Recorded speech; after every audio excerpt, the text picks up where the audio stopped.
Bueno chicos, acá les voy a dejar un puntillado bastante general de los temas que tienen que tener en cuenta.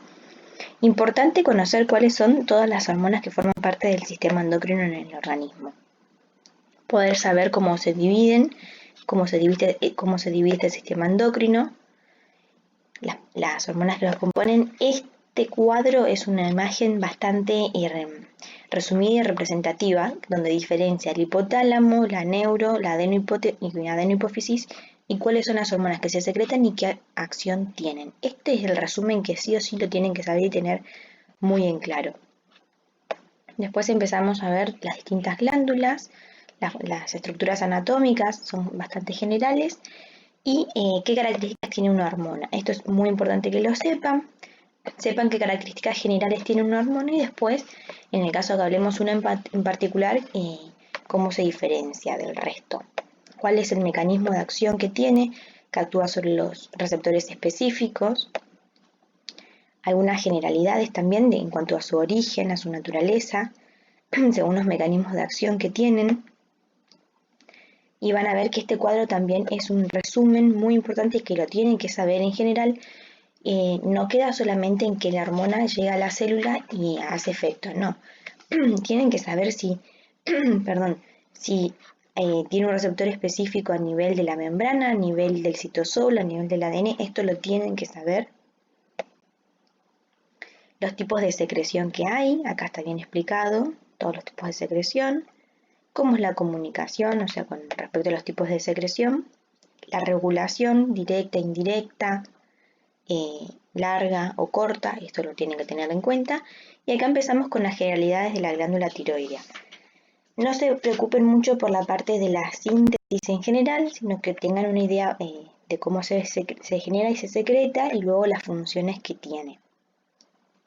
Esto del yodo y demás es para que ustedes lo tengan en cuenta, pero quiero que sepan cuáles son las hormonas finales y cuál es el mecanismo de acción que tiene.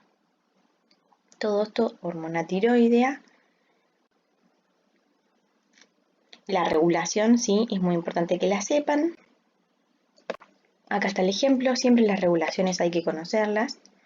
Y esto no se los voy a preguntar, pero es para que sepan los tipos de patologías, hipo o hipertiroidismo de la hormona.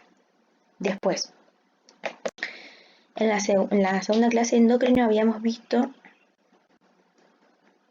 esto es lo mismo, nos quedaba por el páncreas endocrino y las glándulas suprarrenales. Es un tema sumamente importante porque es donde ustedes empiezan a tener injerencia desde lo nutricional, conocer muy bien la secreción la del páncreas endocrino, tanto la secreción de insulina como de glucagón, la acción de llave cerradura con respecto a la insulina, y tienen que saber todo de la insulina, todo, cómo se sintetiza, cuál es su precursor, cuál es el estímulo, y es muy importante que diferencien el estímulo para la síntesis y secreción de insulina y luego el mecanismo de acción de la insulina propiamente dicho.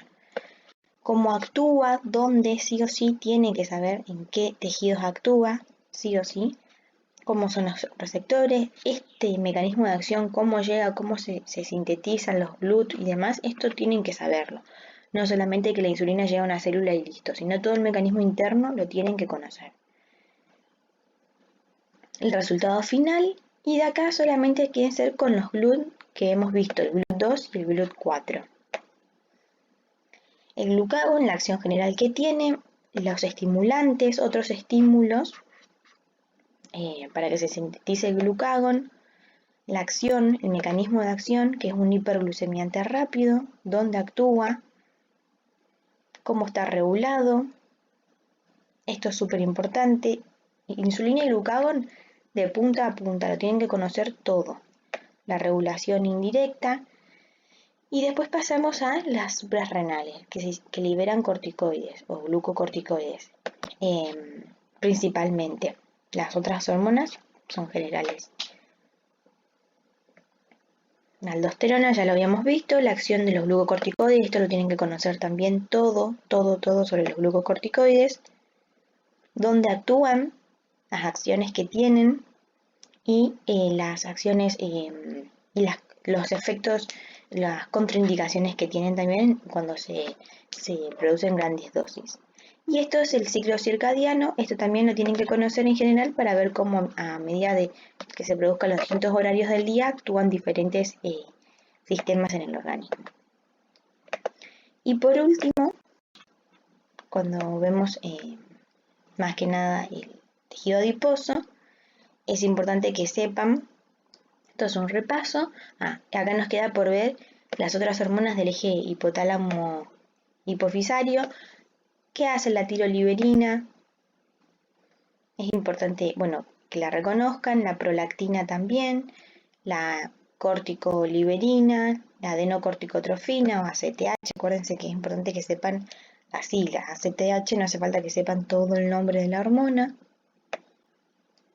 Este eje es súper importante que lo puedan identificar, que lo puedan conocer, lo tienen que saber. Las GNRH y LH y RH y después la somatoliberina GHRH también, que hace la hormona del crecimiento, la FSH, LH son hormonas sexuales, la dopamina, las otras hormonas del adeno, la beta-endorfina, la LPH y la melanocorticoestimulante, MSH también, eso lo tienen que saber, mecanismo de acción general, o sea, la función general que tiene, y después la de la neuro, y las que se secretan de la neurohipófisis, la antidiurética y la oxitocina. Y acá empezamos a ver el tejido adiposo con todas sus generalidades que tiene, los tipos de tejido adiposo, cuáles son las sustancias que se secretan, esto lo tienen que saber para reconocerlas, la función general que tiene cada una de estas sustancias. Fundamentalmente del tejido adiposo tienen que saber de punta a punta la leptina, la función que tiene, cómo se secreta, por qué se inhibe y demás. ¿Y qué sucede en este mecanismo de acción cuando hay mucho tejido adiposo? ¿Qué sucede con la leptina? Y cuando hay un tejido adiposo normal, ¿qué sucede con la leptina? Esto lo tienen que conocer. Y de esa forma damos finalizado el sistema endocrino. De sistema respiratorio estudien las generalidades, sobre todo lo que tiene que ver con el intercambio gaseoso propiamente dicho, donde está la membrana para que se produzca alvéolo capilar para que se produzca el intercambio gaseoso, y la función de la sustancia surfactante para el proceso respiratorio. Esas son las cosas más importantes que tienen que tener. El resto lo estudian, lo conocen, no hace falta que profundicen. Sí, profundicen y estudien con mucha firmeza todo el sistema endocrino.